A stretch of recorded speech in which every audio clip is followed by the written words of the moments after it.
ሃሌሉያ። እግዚአብሔር በዘመናት መካከል ራሱን ያለ ምስክር ስለማይተው ጌታ የሚሰራ አምላክ ስለሆነ ስሙ የተመሰገነ ይሁን። ዛሬ እንግዲህ ከማለዳ ጀምሮ በጸሎት በዝማሬ ጌታን ከፍ እያደረግን ቆይተናል። እንደምታውቁት መጽሐፍ ቅዱስ ቀንን የሚያከብር ለጌታ ብሎ ያክብር ይላል አይደለም? እኛ የምናከብረው የቀኑን ባለቤት ነው።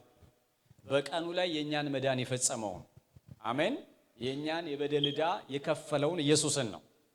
እና ከቀን ጋር መጣላት የለብንም፣ ወይም ቀን ማክበር ስተት አይደለም። ግን በቀኑ ውስጥ እሱ መነገር አለበት። አሜን። የቀኑ ባለቤት በቀኑ ላይ ስራችንን የሰራልን ኢየሱስ መነገር አለበት። እና ጌታ በልቤ የሞላው መልእክት አለ፣ እሱን ነው ማካፈላችሁ። ከዛ በፊት ግን ቅድም ዝማሬው ሲዘመር ወንድሜ ሲዘምር መጨረሻ ላይ ከተናገረው ቁጥር ውስጥ ያለች ትንሽ ሲንኝ ወስጃለሁ። ለምን ከመልእክቴ ጋር ስለሚገናኝ ማለት ነው። ሲማልድ በስቃይ ምህረት ካባቱ እኔን ከሞት ሊያድን ለመነ በብርቱ ወረደ ጎልጎታ አረፈ ከጉድጓድ ከፈለ ዕዳዬን ተከፈተ መንገድ ይለና ይሄን ነው የምፈልገው። የማይገባኝን የኃጢአቴን ካሳ የሚገባኝ ሆነ ከሱ የተነሳ። አሜን አትሉም? እንድትሉ ትፈልጋለሁ ከኔ ጋር። የማይገባኝን የኃጢአቴን ካሳ የሚገባኝ ሆነ ከሱ የተነሳ። እግዚአብሔር የተመሰገነ ይሁን። ዘፍጥረት ምዕራፍ 32 ላይ ለመነሻ አነሳና ዛሬ በጣም በፍጥነት ከሰዓት በኋላም ሌላ ቦታ አገልግሎት ስላለኝ አጭር ደቂቃ ነው የምናገረው። 7 ሰዎችን ነው የምነግራችሁ፣ ግን እነዚህን 7 ሰዎች በ3 ደቂቃ ልናገር እችላለሁ። ዘፍጥረት ምዕራፍ 32 የእግዚአብሔርን ቃል ለመነሻ ቁጥር 9 ጀምሮ ላንብብላችሁ።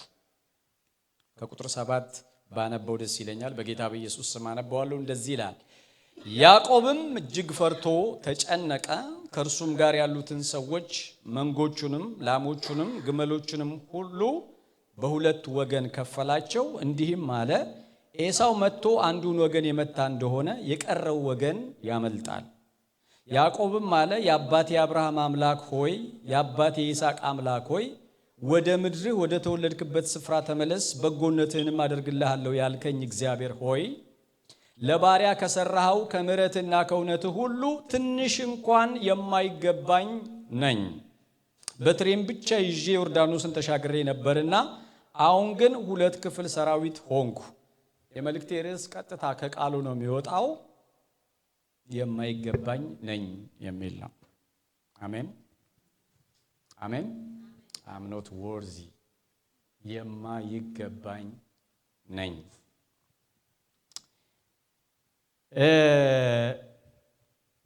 አንድ ነገር ይገባኛል ስንል በጉዳዩ ላይ ራይት አለን ማለት ነው አይደለም? ወይም ያን ነገር ለማግኘት ያወጣነው ገንዘብ የከፈልነው ዋጋ አለ ማለት ነው። አንድ ነገር ደግሞ አይገባኝም ካልን በዛ ነገር ውስጥ የኛ ምንም አይነት ኮንትሪቢዩሽን የለም ማለት ነው። የማይገባኝ ነኝ። ያዕቆብ ይህንን ቃል የተናገረበት የመጽሐፍ ቅዱስ ክፍል ስትመለከቱ በተጨነቀበት ሰዓት ነበረ። ከላይ ያነበብኩላችሁ ክፍል ምን ይላል? ያዕቆብም እጅግ ፈርቶ ተጨነቀ። ምን አደረገ? ተጨነቀ። ሰው ከእግዚአብሔር ጋር ሆኖ ይጨነቃል። እያገለገለ እያመለከ ሊጨነቅ ይችላል። ያዕቆብ ተጨነቀ። የተጨነቀበት ከባድ ምዕራፍ ነበር። የጭንቀቱ ምክንያት ምንድነው ካላችሁ፣ ከፊቱ ኤሳው 400 ሰዎችን አሰልፎ ወደ ያዕቆብ እየመጣ ነበረ። ኤሳው ምንም እንኳን በስጋ ወንድሙ ቢሆንም ያዕቆብ ከኤሳው ሕይወት ውስጥ ትክክለኛ ባልሆነ መንገድ የወሰዳቸው 2 ነገሮች አሉ፣ ብኩርናና በረከት። ስለዚህ እነዛ በትክክለኛ መንገድ ያልወሰዳቸውን ነገሮች ቆጥሮ ኤሳው ይበቀለኛል ብሎ ስለፈራ የግድ የሚያልፈው በኤሳው ሀገር በኩል ነው፣ እግዚአብሔር ወደ ተናገረው ምድር። ኤሳው ደግሞ እየመጣ እንደሆነ በመልእክተኞች ሰምቷል። ስለዚህ ያዕቆብ ምን አደረገ ይላል መጽሐፍ ቅዱስ? እጅግ ፈርቶ ተጨነቀ። ምን አስጨነቀው? የሰራው ስራ አስጨነቀው። ከወንድሙ ያላግባብ የወሰደው በረከት፣ ያላግባብ የወሰደው ብኩርና አስጨነቀው። ጭንቀቱ ደግሞ ለራሱ ብቻ አይደለም። በዚህ ሰዓት ያዕቆብ በብዙ በረከት የተባረከ ሰው ነው። 2 ሚስት፣ 10 ምናምን ልጅ፣ ከብቶች፣ በጎች፣ አህዮች፣ በጣም ሪች ሆኗል። ስለዚህ ኤሳው ከመጣ እኔንም ልጆቼንም ሚስቶቼንም ንብረቴንም በሙሉ ያጠፋል ብሎ ተጨነቀ። ጥፋት ከፊቱ እየመጣ ስለነበረ ማለት ነው። እና በዚህ በተጨነቀበት ሰዓት ወደ እግዚአብሔር የጸለየው ጸሎት ነው። በጣም የሚገርመኝን ነገር ልንገራችሁ። ከዚህ ምዕራፍ በፊት ከአንድ ነገር እግዚአብሔር አድኖታል። ምዕራፍ 31 ከላባ አይደለም? እግዚአብሔር ይመስገን። አንድ ነገር ልንገራችሁ። ትናንት ያዳነን ዛሬም ያድነናል። ኧረ አሜን፣ ኧረ አሜን በሉ። ላባ ላይ ጉልበት ያለው እግዚአብሔር ኤሳው ላይ ኃይል አያጣም። አሜን በሉ እስቲ። የዛሬ ዓመት የረዳችሁ ዛሬ አልደከመም። ከአንድ ምዕራፍ በፊት ላባ ኮብልሎ ከቤቱ ስለወጣ ያዕቆብን ሊያጠፋው ተከታትሎ ደርሶበት ነበር። እግዚአብሔር ግን በሌሊት ተገልጦ ምን አለው? ያዕቆብን በክፉ ነገር ትናገረውና መንካት አይደለም መናገር ነው የተከለከለው። እግዚአብሔር እንድትነኩ ብቻ አይደለም ክፉ ነገር እንዳትሰሙ ሁሉ ይከለክላል። በደንብ አሜን በሉ እስቲ። ማንም እንዳያስጨንቃችሁ እግዚአብሔር የተመሰገነ። በክፉ ነገር ትናገረውና ተጠንቀቅ። ላባ ጠዋት መጥቶ ያዕቆብን ምን አለው? በአንተ ላይ ክፉ ነገር አደርግብህ ዘንድ ኃይል ነበረኝ፣ ነገር ግን የአባቶች አምላክ በሌሊት ተገልጦ ያዕቆብን በክፉ ነገር እንዳትናገረው ጣልቃ የሚገባ እግዚአብሔር። ሃሌሉያ አሜን አሜን። የሚገርማችሁ እኮ ላባ ስለነገረው ነው እንጂ ያዕቆብ ራሱ ጣልቃ እንደገባለት አያውቅም። ሳታውቁት ይዋጋላቸዋል፣ ሳታውቁት ይከራከርላቸዋል፣ ሳታውቁት ወጥመድ ይሰብርላቸዋል፣ ሳታውቁት ጣልቃ ይገባላቸዋል። በዚህ ማለዳ ልናገር የእግዚአብሔር ማዳን ያገኛቸዋል። እኛ እኮ በህይወታችን እግዚአብሔር ያዳነን የሚመስለን እኛ ካወቅነው ብቻ ነው። ሳታውቀው ከስንት ነገር ድነሃል። ሳታቂው ከስንት ነገር አመልጠሻል። መጽሐፍ ቅዱስ ወጥመድ ተሰበረኛም አመለጥን የሚለው ወጥመድ ከተጠማጁ የተሰወረ ነው። ባይዘው ታውቃላችሁ አይደል? ወጥመዱን የሚያየው አጥማጁ ብቻ ነው፣ ተጠማጁ አያየውም። አንተ ሳታይ እየተራመድክ እግዚአብሔር ወጥመዱን ይሰብረዋል። አንተ ሳታይ የተደበቀውን የተሰወረውን ነገር እግዚአብሔር ያፈርሰዋል። እግዚአብሔር ህይወታችሁን ያስመልጣል፣ ቤታችሁን ያስመልጣል፣ አገልግሎታችሁን ያስመልጣል። in the name of Jesus ያስመልጣል።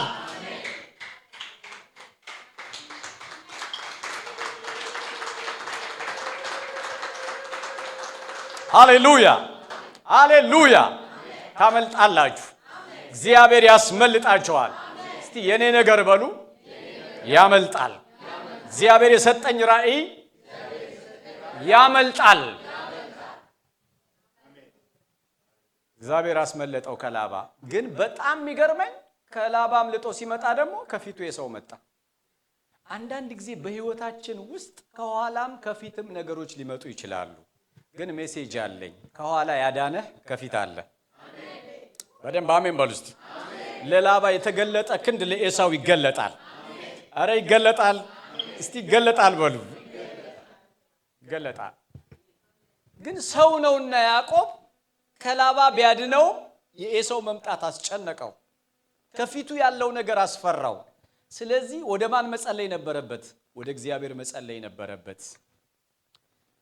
እና ወደ እግዚአብሔር ሲጸልይ የእውነት ጸሎት ነው የጸለየው።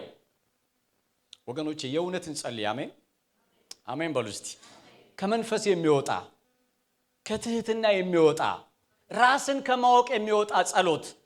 ጸሎቱ ምን የሚል ነበር ካላችሁ፣ ወደ እግዚአብሔር መጥቶ ምን አለ? በእግዚአብሔር ፊት ሲጸልይ ለባሪያህ ከሰራኸው ከምሕረትህና ከእውነትህ ሁሉ ትንሽ እንኳን የማይገባኝ ነኝ አለ። አሜን በሉት እስቲ። የማይገባኝ ነኝ በሉ። እግዚአብሔር ምን አድርጎለት ነው የማይገባኝ ነኝ ያለው? ምን ያላደረገለት ነገር አለ? ገና በማህፀን እያለ እግዚአብሔር ያዕቆብን ወደድኩ ኤሳውን ጠላሁ አለ አይደለም? የሮሜ ጸሐፊ መልካም ወይም ክፉ ማድረግ ሳያውቁ ይላል አይደለም? ምሕረት ለወደደ ወይም ለሮጠ ሳይሆን ከሚምር ከእግዚአብሔር ዘንድ ስለሆነ ምንም ሳያደርግ ከማህፀን ተወደደ። እግዚአብሔር ይባረክ። ምንም ሳያደርግ። ይሄ ብቻ አይደለም። ከኤሳው ኮብልሎ በሚሄድበት ጊዜ በመንገዱ አብሮት የሄደው እግዚአብሔር ነው። ታስታውሳላችሁ? መሽቶበት ድንጋይ ተንተርሶ ሲተኛ እግዚአብሔር በሌሊት ተገልጦ አናገረው። እግዚአብሔር እኮ ነው ሌሊት የሚመጣ። አሜን አትሉም እንዴ? ብቻውን ስደተኛ ሆኖ ከቤቱ ወደ ሶሪያ ሲሄድ ትራስ አይደለም፣ ስፖንጅ አይደለም፣ ድንጋይ ላይ ተኝቶ እግዚአብሔር መጣ እና የአባትህ የይስሐቅ አምላክ ካንተ ጋር ነኝ አለው። በምትሄድበት ሁሉ ጠብቀሃለሁ፣ ወደዚች ምድር እመልስሃለሁ። አሜን በሉ እስቲ። የአብርሃም የይስሐቅ እንደተባለ የያዕቆብ አምላክ ይባላል። በባዶ ኪዳን የሚገባ እግዚአብሔር የተመሰገነ ይሁን። ካንተ ጋር ነኝ፣ አትፍራ። ወደ ሶሪያም ብትሄድ ወደ ሰው ምድርም ብትሄድ እኔ ካንተ ጋር ነኝ፣ እጠብቀሃለሁ፣ እባርክሃለሁ፣ ለበረከት አደርግሃለሁ፣ በሄድክበት ሁሉ ጠብቄ ደግሞ ወደ ሀገር በሰላም እመልስሃለሁ ብሎ እግዚአብሔር ተናግሮታል። ይህን የተስፋ ቃል ይዞ ሶሪያ ገባ። ሶሪያ ገብቶ የላባ ቤት የ21 ዓመት አገልጋይ ሆነ። ላባ ከያዕቆብ የበለጠ ጮሌ ስለሆነ ኤክሴል ያረገ ሰው ነው። ደሞዙን በሙሉ በቃ አንዷን እሰጣለሁ ያቺኛዋን እሰጣለሁ እያለ 21 ዓመት ሙሉ ጉልበቱን ሙጥጥ አድርጎ በላ። እግዚአብሔር ግን ላባ ባንተ ላይ የሚያደርገውን አይቻለሁ አለው። እግዚአብሔር ይመስገን። አይቻለሁ፣ የደከምክበትን እንዳታገኝ፣ የለፋበትን እንዳታገኝ፣ አቢዩዝ እንዳደረገህ አይቻለሁ። ያያል። አሜን። እስቲ ያያል በሉ። ስለዚህ እግዚአብሔር መገለጥ ሰጠውና የላባ የነበሩት በጎችና ከብቶች ሁሉ ያዕቆብ እስኪሆኑ ድረስ እግዚአብሔር መለሳቸው ወደ ያዕቆብ። ከዛ እግዚአብሔር ምን አለው? በሌሊት ተገለጠና ያኔ በቤቴል የተገለጥኩልህ አምላክ እኔ ነኝ አለው። አሜን። ብቻህን እያለ ያገኘው፣ ዱላ ይዘህ ስትሄድ ያገኘው፣ መሽቶብህ ያገኘው፣ ሜዳ ላይ ያገኘው። እናንተ ብትረሱት ጌታ አልረሳውም ቤት እንዳገኘን። አሜን በሉ እስቲ። ተመለስና በቤቴል አምልከኝ አለው እግዚአብሔር። ስለዚህ እግዚአብሔር ፕሮቴክት አድርጎት ባርኮት አንድ ዱላ ይዞ ሄዶ 2 ክፍል ሰራዊት አድርጎት እየመለሰው ነው። ስለዚህ ያዕቆብ እግዚአብሔር ፊት ቆሞ ምን አለ? ካንተ ወደኔ የመጣው ነገር በሙሉ አይገባኝም። ታውቃላችሁ? ምንም መልካም ስራ የሌለው ሰው ነው ያዕቆብ ማለት። ገና ከማፀን ጀምሮ የወንድሙን ተረከዝ ይዞ የወጣ አታላይ የተባለ፣ ወንድሙ ከጫካ ቆይቶ ሲመጣ ርቦት እንዴት አድርጎ አታሎ ብኩርናውን እንደሚወስድ ምስር ወጥ እንዲሸተው አድርጎ ብኩርናውን የወሰደ፣ ወንድሙ አባቱን ለማስደሰት ጫካ ሄዶ አደን ውስጥ ሲገባ እሱ ቤት ውስጥ ቁጭ ብሎ የወንድሙን ምናምን አስመስሎ ጸጉር አድርጎ ድምፁን ቀያይሮ ብለሲንግ ወደ ራሱ የሚያመጣ፣ እንደውም ቢያስፈልግ የሚባረክ ሰው አይደለም፣ የሚሸለም ሰው አይደለም፣ ጎሽ የሚባል ሰው አይደለም፣ የሚገረፍ ሰው ነው፣ የሚቀጣ ሰው ነው። ስለዚህ እግዚአብሔር እያደረገለት ያለው እንደ ስራው ሳይሆን እንደ ቸርነቱ፣ አሜን በሉ እስቲ፣ እንደ ምህረቱ፣ እንደ ጸጋው፣ እንደ አባትነቱ፣ እንደ ኪዳኑ ነው በህይወቱ ያደረገው እግዚአብሔር። ስለዚህ እግዚአብሔር ያደረገለት ነገር በሙሉ አሳፍሮታል። እግዚአብሔር ያለ እኔ በደንብ መጽሐፍ ቅዱስን አጥንቼዋለሁ። ከያዕቆብ ኤሳው ይሻላል። ኤሳው አላታለለም፣ ኤሳው አላጭበረበረም። ኤሳው ለአባቱ የሚታዘዝ አሪፍ ልጅ ነበር። ኤሳው ለአባቱ ምርጥ ምግብ የሚያመጣ ነበር።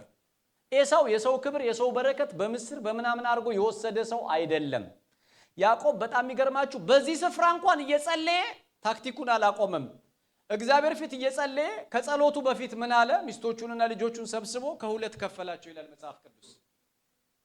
አንድ ሚስት በዚህ አንድ ሚስት በዚህ፣ 6 ልጅ በዚህ 6 ልጅ በዚህ፣ የተወሰነ በግ በዚህ የተወሰነ በግ በዚህ ያረጋና እኔ አለ ወደ እግዚአብሔር ልጸልይ ይሄዳለሁ። ለማንኛውም ግን ኤሳው ከመጣ አንዱ ወገን ከተመታ አንዱ ያመልጣል።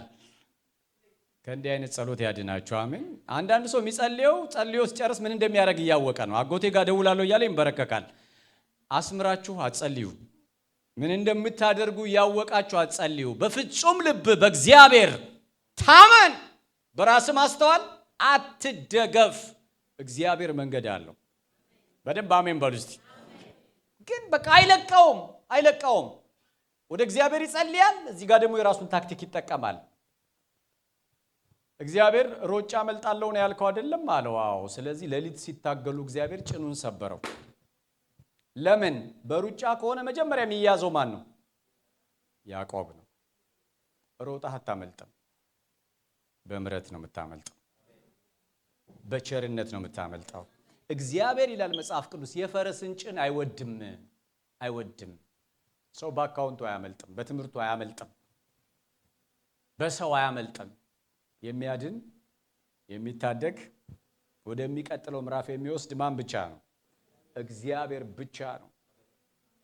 ሰበረው እግዚአብሔር መሮጫውን። ስለዚህ ያዕቆብ ምን አለ? እግዚአብሔር ሆይ ካንተ ወደኔ ህይወት ከመጣው ነገር ውስጥ አንዱም እንኳን ለኔ አይገባኝም። ለባሪያ ከሰራው ከቸርነትህ፣ ለባሪያ ካደረከው ከምህረትህ አንዱም እንኳን አይገባኝም። እያጭበረበርኩ ስትጠብቀኝ፣ እያጭበረበርኩ 2 ክፍል ሰራዊት ስታደርገኝ፣ እያጭበረበርኩ ከላባ ስታድነኝ፣ እያጭበረበርኩ ከኤሳው ስታድነኝ ምን ጽድቅ አለኝ? ምን ቅድስና አለኝ? ምን በእግዚአብሔር ፊት የማስመዘግበው መልካም ነገር አለኝ? አንተ ግን እንደ ስራዬ አይደለም፣ እንደ ቸርነትህ፣ እንደ ምህረትህ። እግዚአብሔር ተቃራኒ ሆኖባችሁ አያውቅም? አያውቅም ወይ ወገኖች? ሁሉ ነገር እንደ ጸሎታችን ነው? ጥንቅቅ ብለን ስለኖርን ነው? ድካም ስለሌለ ነው? ብዙ የማይገባንን ነው እግዚአብሔር በህይወታችን የሚያደርገው። ከቸርነትህ ጥቂት እንኳን የማይገባኝ ነኝ። እግዚአብሔር የያዕቆብ አምላክ ተብሎ ሊጠራ ያዕቆብ አይገባውም። እግዚአብሔር አብሮት ሊሆን የሚገባው ሰው አይደለም። እግዚአብሔር ተገልጦ ሊያወራው የሚገባ ሰው አይደለም። እንደ ስራው ቢሆን ኖሮ የማይገባኝ ነኝ።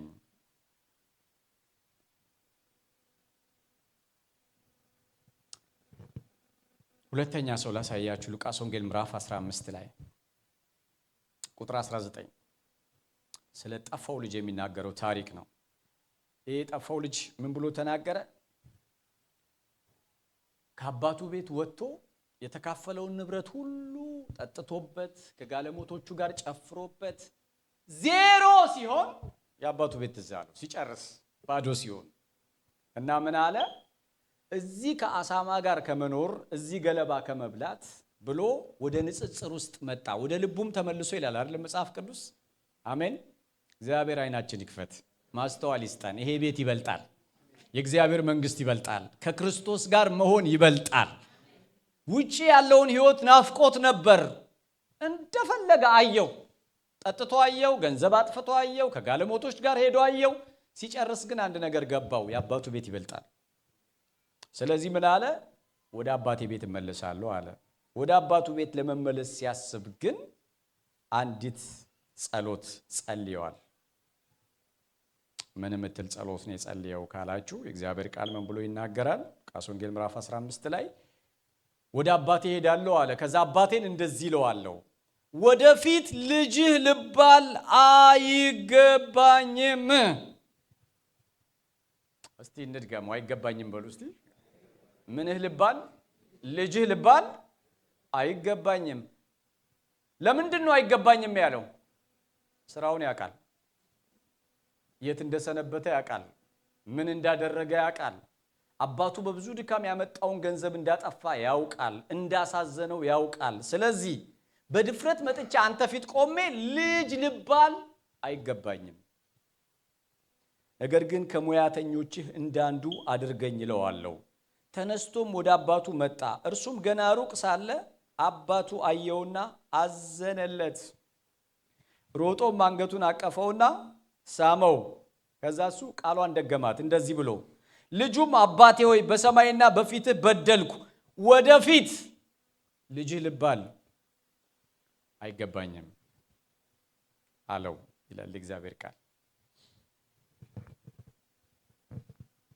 ያዕቆብ ራሱን ስላወቀ ነው አይገባኝም ያለው። ይሄም ሰው አይገባኝም ያለው ራሱን ስላወቀው ነው። የት እንደቆየ ስላወቀ፣ ምን አይነት ህይወት እንደኖረ ስላወቀ፣ የአባቱን ንብረት ስላባከነ በድፍረት ወደ ቤቱ የመግባት አቅም የለኝም። በድፍረት እንደገና ልጅ ተብዬ መጠራት አቅም የለኝም። ልጅነትን ሰብሬያለሁ። የልጅነት ኪዳንን አበላሽቻለሁ። ስለዚህ ምን ለመሆን የተመለሰው? ከባሪያዎችህ እንደ አንዱ ብሎ ነው የመጣው።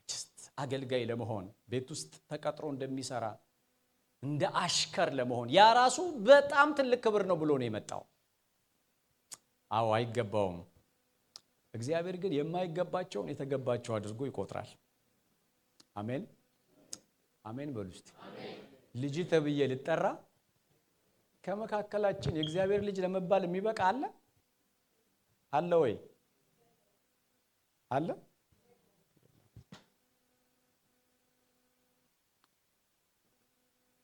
አምኗል። እንደማይገባው አምኗል። በፊቱ ጸሎት ተለማምዶ መጥቶ ሲቆም በጣም ይገርመኛል። አባቱ ሪስፖንድ ያደረገበት መንገድ አባቱም ይላል። እግዚአብሔር የተመሰገነ ይሁን። ይሄ ኢትዮጵያዊ አባት አይደለም። አሜን። የት ቆይተህ መጣ? ገንዘቡስ? ሃሌሉያ። መጀመሪያ ፍቅር። አሜን። የሚገርመኝ ልጁ አይደለም ወደ አባቱ የሮጠው። ልጁ እንዳይሮጥ ኮንፊደንስ የለውም። አባቱ ግን ወደ ልጁ ሮጠ ይላል እግዚአብሔር ቃል። እግዚአብሔር ዌልካም ይላል። እስቲ በደንብ አሜን በል እባክህ። እንኳን ደህና መጣህ ይላል። ወደ መንግስቴ እንኳን ደህና መጣህ። ወደ ቤቴ እንኳን ደህና መጣህ። ወደ መገኘቴ እንኳን ደህና መጣህ። ከምንም ድካም ውስጥ ብትሆን እንኳን ደህና መጣህ። እስቲ በደንብ አሜን በል። ሳንሳቀቅ የምንገባበት ቤት የእግዚአብሔር ቤት ብቻ ነው። ሳንሳቀቅ የምንገባበት የእግዚአብሔር ሕልውና ብቻ ነው። እስቲ የተሳሳታችሁበት ቤት ድጋሜ በድፍረት መግባት ትችላላችሁ? ገንዘብ ያጎደላችሁበት ዕቁብ ውስጥ ድጋሜ በድፍረት መሄድ ትችላላችሁ? ሸምቃቃ ነው የምትሆኑት አይደለም? እስቲ እግዚአብሔር ጋር ስንት ጊዜ ነው በድፍረት የዘመርነው? እንደገና የሚያስቆም እንደገና የሚያሰብክ። እስቲ አሜን በል እባክህ። ኢየሱስ ያድናል። ሃሌሉያ። ከአይምሮአችን በደላችንን ሁሉ ደምስሶ አዲስ ኪዳን ምንድን ነው? ኃጢአታቸውን ይቅር እላለሁ በደላቸውንም ደግሜ አላስበው። አሜን በሉ እስቲ። ረስቶ ያስረሳል። እግዚአብሔር የተመሰገነ ይሁን እንጂ እግዚአብሔር ቁጭ አድርጎ በ1976 እዚህ ይለኛል። በ1955 አንድ መጽሔት ሳነብ ምን አነበብኩኝ? ሁለት ፍቅረኛሞች ናቸውና እስቲ የእውነት እናውራ ተባባሉ። ምን አለ ልጁ? ከኔ በፊት ስንት ጓደኛ እንደነበረ ንገረኝ አለችው።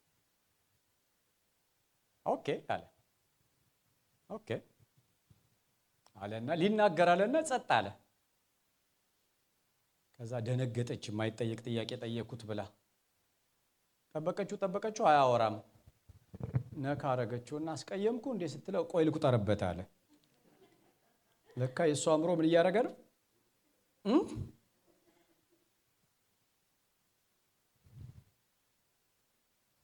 እየቆጠረ ነው። ልጅ ተብዬ ልጠራ አይገባኝም። ከልጅነት በላይ ምን አለ? ምን አለ? ምን አለ? የእግዚአብሔር ልጅ ከመሆን በላይ ምን አለ? የትልቁ አምላክ ልጅ ከመሆን በላይ ምን አለ? የማይገባንን ማዕረግ ሰጠን። የማይገባንን ክብር ሰጠን። ምንም ነገር እዚህ ዓለም ልታገኙት ትችላላችሁ። ባይዘዌይ በማይገባ ነገር አንወዳደር። እኛ የምንነዳውን መኪና ማንም ይነዳዋል። እኛ የምንበላውን ምግብ ማንም ይበላዋል። እኔን ከማንም ይለየኝ ልጅነቴን። እኔ የእግዚአብሔር ልጅ ነኝ። አንተ የእግዚአብሔር ልጅ ነህ። አንቺ የእግዚአብሔር ልጅ ነሽ። የማይገባኝን ልጅነት ሰጠኸኝ። አይገባኝም አለ። አይገባኝም። አባቱ ግን አቅፎ ሳመው ይለና የእግዚአብሔር ቃል በፍጥነት ስለምንም ነገር አላወራም። ልብሱን አምጡ ለውጡለት አለ አይደለም? ልብሱ ተቀየረ፣ ጫማው ተቀየረ፣ ቀለበቱ ተቀየረ። ያስወሰደውን ነገር ሁሉ መለሰለት። ሰይጣን ራቁቱን ነበር የመለሰው፣ አለበሰው። እግዚአብሔር ይመስገን። እንኳን መጣ እንጂ አለብሳለሁ። ፈረንጆች God is a God of second chance ይላሉ። እኔ በሱ አልስማማም። God is a God of many chances። እግዚአብሔር የተመሰገነ ይሁን። አረ አሜን በል እባክህ። ብዙ ጊዜ የሚያነሳ፣ ብዙ ጊዜ የሚያድስ፣ ብዙ ጊዜ የሚረዳ አምላክ ነው። ስለዚህ ሪኒው አድርጎ ደግሶ ዌልካም ብሎ ልጅነትን ወደሱ መለሰ።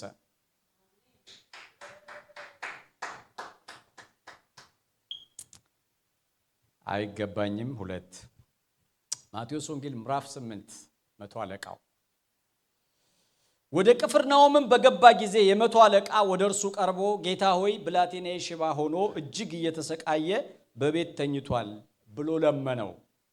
ኢየሱስም እኔ መጥቼ ፈውሰዋለሁ አለው። የመቶ አለቃው መልሶ ጌታ ሆይ በቤቴ ጣራ ከታች ልትገባ አይገባኝም፣ ነገር ግን ቃል ብቻ ተናገር ብላቴናዬ ይፈወሳል።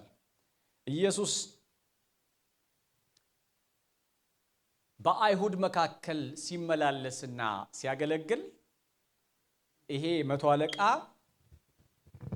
በቤቱ ውስጥ ላለ አገልጋዩ ከጌታ ከኢየሱስ ክርስቶስ ፈውስ ስለፈለገ ወደ ኢየሱስ ክርስቶስ መልእክተኞች ላከ እና የመቶ አለቃው ትህትና ይገርመኛል። ለራሱ አይደለም ፈውስ የፈለገው፣ ለማን ነው? በቤቱ ላለ አገልጋይ። አሜን አሜን በሉ እስቲ። ለማን? በቤቱ ላለ አገልጋይ ነው ኢየሱስ ጋር የመጣው። እባክህ የታመመ ብላቴና አለ በቤቴ ፈውስልኝ ብሎ ወደ ኢየሱስ መልእክተኛ ላከ። ኢየሱስ ለሰውየው የሰጠው መልስ ሰውየውን አስደንግጦታል። ኢየሱስ ምን አለው? ቤትህ እመጣለሁ አለው። አሜን።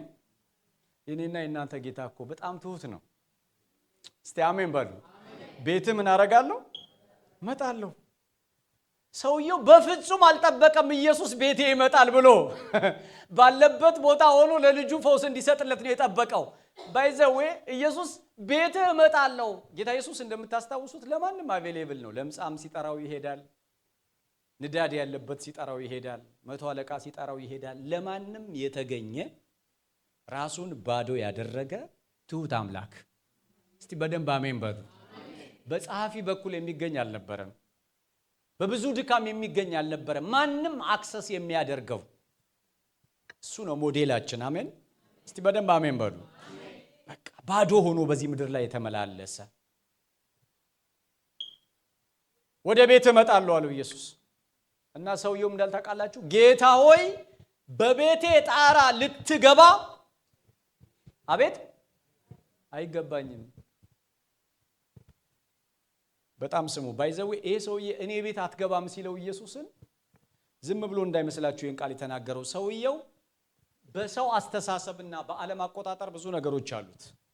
የመጀመሪያው ነገር ሰውየው ምናዊ ነው? ሮማዊ ነው። ሮማዊ ነው። ሮማውያን በዛ ዘመን ምኖች ናቸው? ዓለምን የሚገዙ ናቸው አይደለም? ዓለምን የሚገዙ ናቸው። አይሁድ ራሱ በእነሱ እጅ ነው ያሉት። ኢየሱስን መቼ ነው ነፃ የምታወጣን ይሉት ነበር ደቀ መዛሙርቶቹ አይደለም? ከሮም ነፃ ለመውጣት ሮማዊ ቀጥቅጦ እየገዛቸው ነበር። ሮም በዓለም ሁሉ የሚፈራ ነው። በዓለም ሁሉ ጀግና ነው። ሮማዊነት ትልቅ ነገር እንደሆነ የምታውቁት ሐዋርያው ጳውሎስ በፊልጵስዩስ እያለ እስር ቤት አስገብተው ሲደበድቡት ምን አለ? እንዴ ሮማዊ ሰውን ለምን ትደበድቡኛላችሁ አለ አይደለም? ያስመካል ሮማዊነት። ያ ወታደር ምን አለው? እንዴ ሮማዊ ነህ እንዴ አለው። እኔ እኮ ሮማዊነትን በብዙ ገንዘብ ነው ያገኘሁት አለ ወታደሩ። ጳውሎስ እኔ ግን ተወልጄበታለሁ አለው። እግዚአብሔር ይመስገን። ስለዚህ ሮማዊ መሆን የለንደን ፓስፖርት መያዝ፣ ወደ አማርኛው ልመልሰው አይደል? የአሜሪካ ፓስፖርት የያዙ ሰዎች እኔ አንድ ወዳጅ አለኝና እኔ እኮ እንዳንተ እየሄድኩኝ እዛ ኤምባሲ አልሰለፍም ይለኛል። ትኬት ብቻ መቁረጥ ነው ይለኛል። ምክንያቱም ፓስፖርቱ ሃሌሉያ ዩኤስኤ ይላል ይለኛል። እውነቱን ነው። እኔ ባንክ ስቴትመንት ይሉኛል፣ የቸርች ደብዳቤ ይሉኛል፣ ምን ይሉኛል። ከዛ በኋላ ደግሞ እንደ ቸርነታቸው ነው። እሱ ዝም ብሎ በፓስፖርት ይሄድና ትኬቱን ይገዛዋል። የት ሊሄድ ነው ብቻ ጠዋት ተነስቶ። ሮማዊነት በዛ ዘመን ትልቅ ጉዳይ ነው። ግን ይሄ ሰው ምንም ሮማዊ ቢሆን ኢየሱስን የቤት ሊገባ አይገባም አለ። ከሱ ሮማዊነት ኢየሱስ ይበልጣል። አሜን በልባከ ኢየሱስ ይበልጣል። ከሰማይ ሰማያት የወረደው ይበልጣል። ሮማዊነቱ ብቻ አይደለም። ይሄ ሰውዬ ስልጣን አለው። መቶ አለቃ ነው። በላዩ ላይ ማዕረግ አለ። ለኢየሱስ ራሱ ምን ብሎታል? ከኔ በታች ያሉትን ባሪያዎቼን አለ አይደለም? ተነስና ሂድ ስለው ምን ይላል? ይሄዳል። ና ስለው እና ይሄ ሰውዬ ኢየሱስን ና ብሎ ማዘዝ ይችላል አይችልም? ይችላል። ግን አውቆታል የእግዚአብሔር ልጅ እንደሆነ፣ አውቆታል መለኮት እንደሆነ፣ አውቆታል ከእግዚአብሔር የተላከ እንደሆነ። ስለዚህ ምን አለ? የኔ መቶ አለቃነት እኔ ቤት አንተም ማምጣት አይችልም። እኔ ቤት ከመጣ አይገባኝም። አሜን። ከትምህርቴ በላይ ነህ፣ ከስልጣኔ በላይ ነህ፣ ከሮማዊነቴ በላይ ነህ። አረ በላይ ነህ በሉት እስቲ። ምናችን አይቶ ነው ወደኛ የመጣው? ምን የሚቆጠር ነገር አለን? ምን የሚደረደር ነገር አለን? እንዲሁ በጸጋው። አረ አሜን በልባክ። እንዲሁ ምን የሚስብ ነገር አለ? ኢየሱስን ወደኔ ህይወት ምን የሚስብ ነገር አለ? ጌታን ወደኛ ቤት። ደግሞ ይሄ ሰው ስልጣኑ ብቻ ሮማዊነቱ ብቻ ሳይሆን ቤቱ ተራ ቤት እንዳይመስላችሁ። በቤቴ ጣራ ልትገባ አይገባም ሲለው ልክ የሳር ቤት ውስጥ ነው የሚኖር ማለት አይደለም። በጣም በተከበረ ቦታ ነው የሚኖረው። ግን የሱ ቤት ለኢየሱስ አይመጥንም። በጸጋ ካልገባበት በስተቀር አይመጥንም። አሜን። እስቲ አሜን በሏ። አረ አሜን። አይመጥንም አለ። እኔ ቤት መግባት ላንተ አይመጥንም። ሮማዊም ብሆን መቶ አለቃም ብሆን ጥሩ ቤትም ቢኖረኝ እኔ ቤት ጣራ ስር መተህ ልትገባ አይገባኝም። አይገባኝም። ወገኖቼ እዚህ ሰው ቤት ውስጥ ጌታ ኢየሱስ ክርስቶስ ማክሲመም መጥቶ ምን አድርጎ ነው የሚወጣው? የታመመውን ሰው ፈውሶ ነው የሚወጣው አይደለም? እኔና እናንተ ቤት ውስጥ ግን የመጣው ለዘላለም ነው። ኢየሱስ በውስጣችሁ አለ።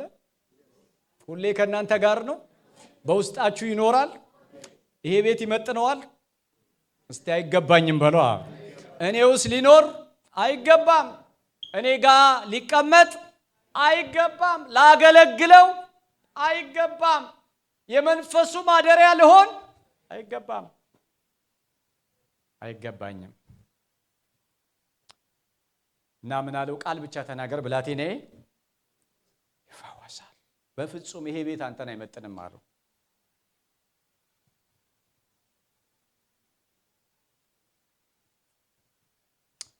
ሌላ አይገባኝም። መጥምቁ ዮሐንስ ማርቆስ ወንጌል ምዕራፍ 1 ዮሐንስም የግመል ጠጉር ለብሶ በወገቡ ጠፍር ይታጠቅ አንበጣና የበረሃ ማር ይበላ ነበር። ተጎንብሼ የጫማውን ጠፍር መፍታት የማይገባኝ። አሜን። ኢየሱስን ስታውቀው ትወድቃለህ።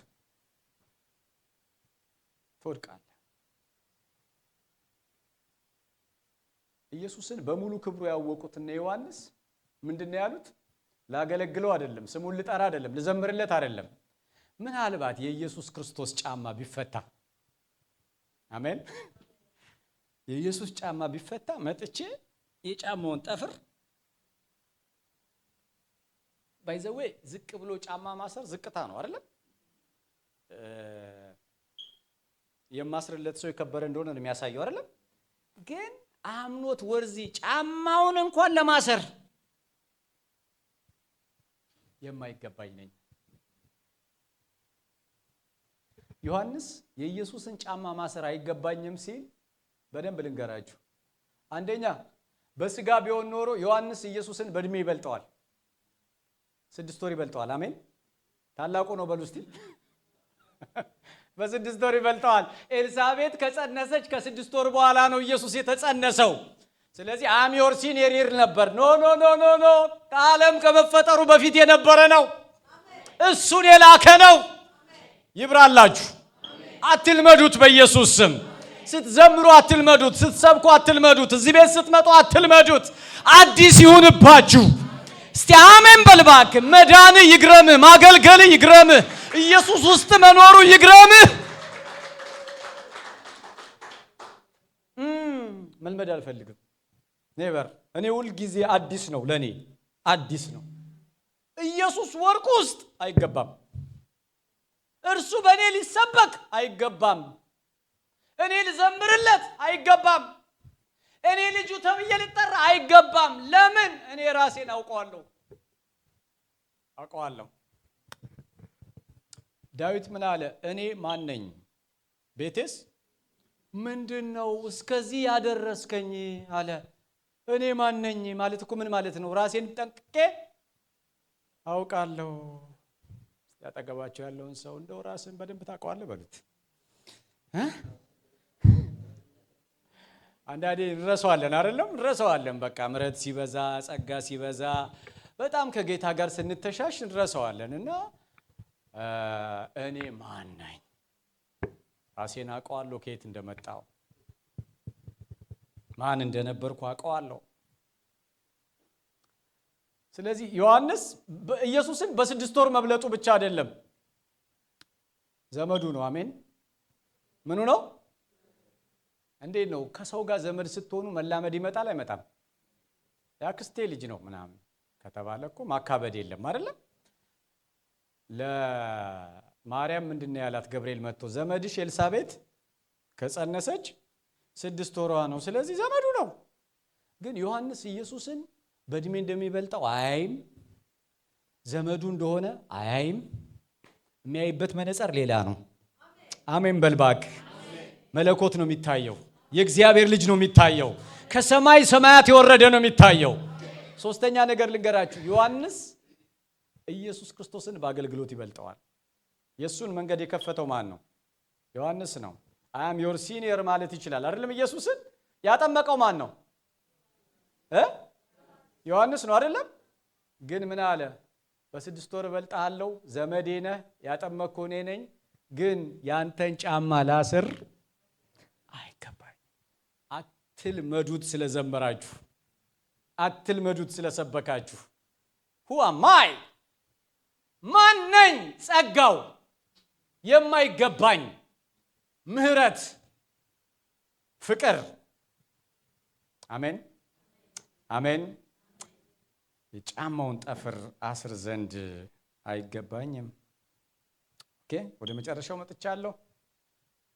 ጳውሎስ ቅድም እየተባለ ነበር በወንድማችን በኩል ጳውሎስ እግዚአብሔር የተናገረበት እንጂ የተለየ ሰው አይደለም። አዎ ጳውሎስ ምን እንዳለ ታውቃላችሁ? ሐዋርያ አንደኛ ቆሮንቶስ ምዕራፍ 15 ላይ ቁጥር 9 እንደዚህ ይላል፣ እኔ ከሐዋርያት ሁሉ የማንስ ነኝና የእግዚአብሔርን ቤተ ክርስቲያን ስላሳደድኩ ሐዋርያ ተብዬ ልጠራ የማይገባኝ።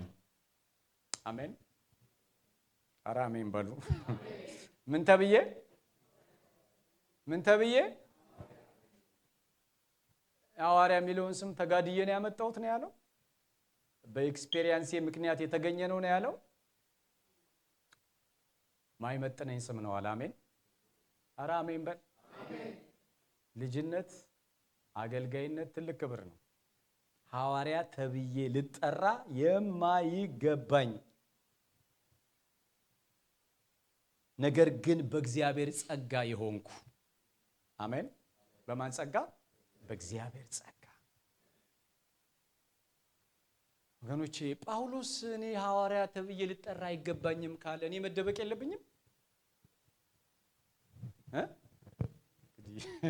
14 መልእክት የጻፈ በስጋዩም በመንፈስ አላውቅም፣ ይሄ ሰው ወደ 3ኛ ሰማይ ተነጠቀ፣ ሰው የማይሰማውን ድምፅ ሰማ ያለ፣ በጥላው የፈወሰ፣ ስለ ኢየሱስ በመራብ አብዝቼ በመገረፍ አብዝቼ በጦም አብዝቼ ከአንበሳ ጋር በኤፌሶን ፊት ለፊት ተጋጠምኩ ያለ ሰውዬ፣ በመገለጥ ብዛት እንዳልታበይ የሰይጣን መጎሸሚያ ተሰጠኝ ያለ ሰውዬ ማለት ጸጋ በጣም ስለበዛበት እግዚአብሔር ሪሞት ኮንትሮል ይጠቀም ነበር እንዳይታበይ። አሜን።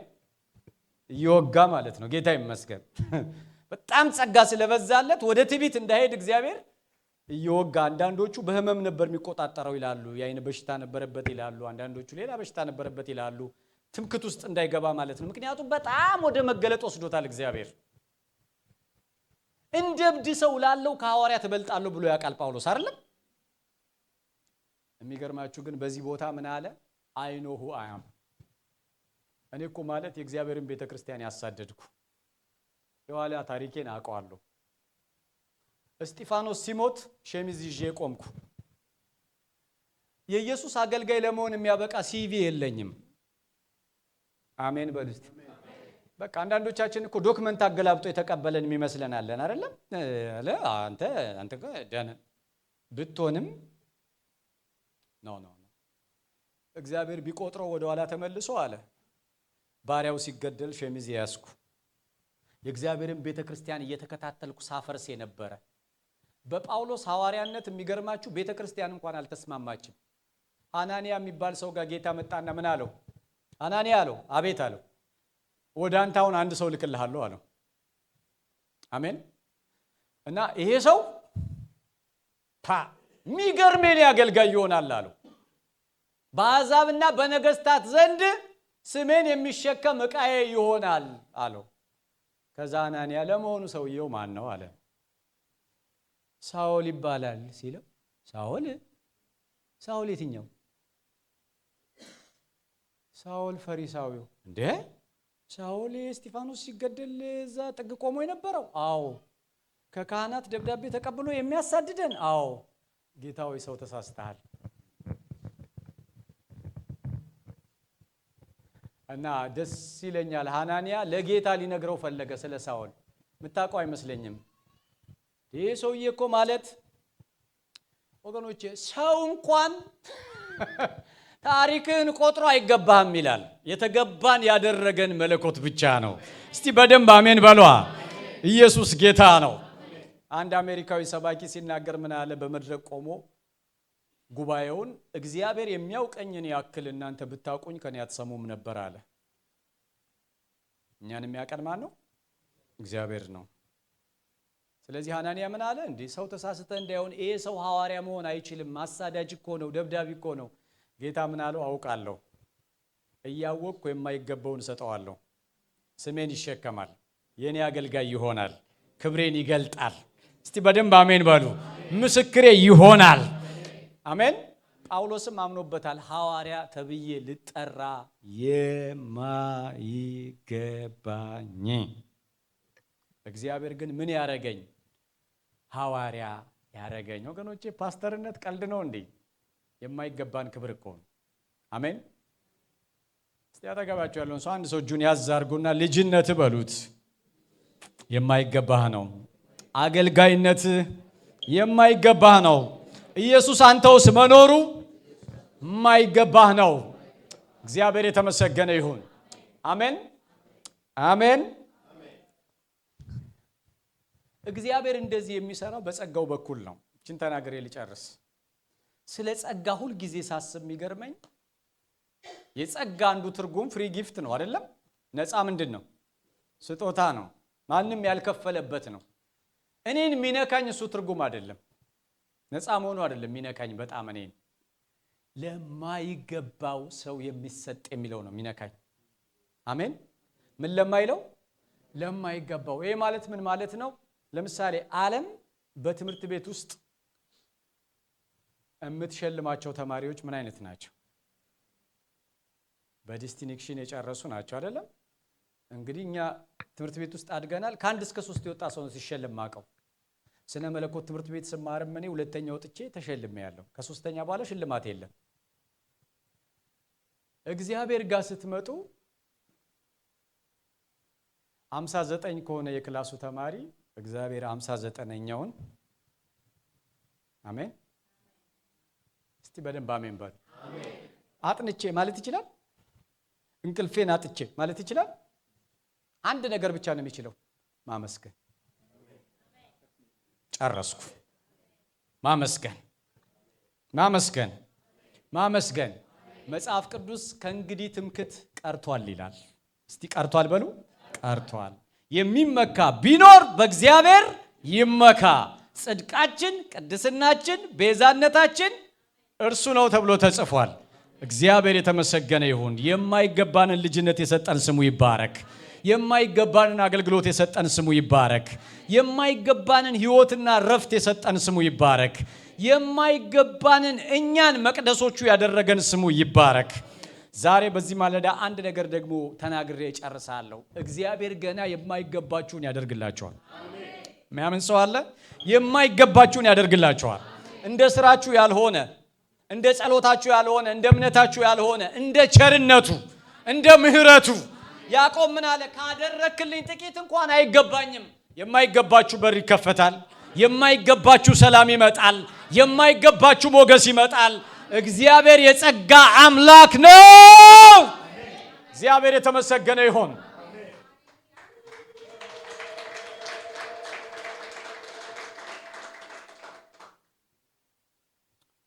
ታዲያ እሱ የማይገባንን ካደረገ የኛ ድርሻ ምንድነው? ማመስገን። አሜን። እስቲ አሜን በሉ። ኧረ አሜን በሉ እስቲ። በደንብ አሜን በሉ እስቲ። ከታላላቆች ካለቆች ጋራ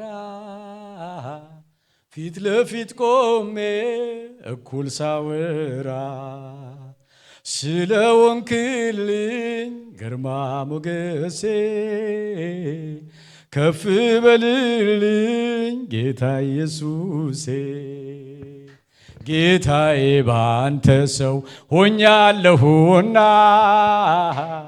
እስኪ ልሰዋ ክብር ምስጋና። እምባዬን ጠርገ ማቄን ቀደሃል ሐዘን ምሬቴን ከኔ ወስደሃል። አሜን አሜን አሜን አሜን። እስቲ የማይገባኝን በሉ። የማይገባኝን ኢየሱስ ያድናል።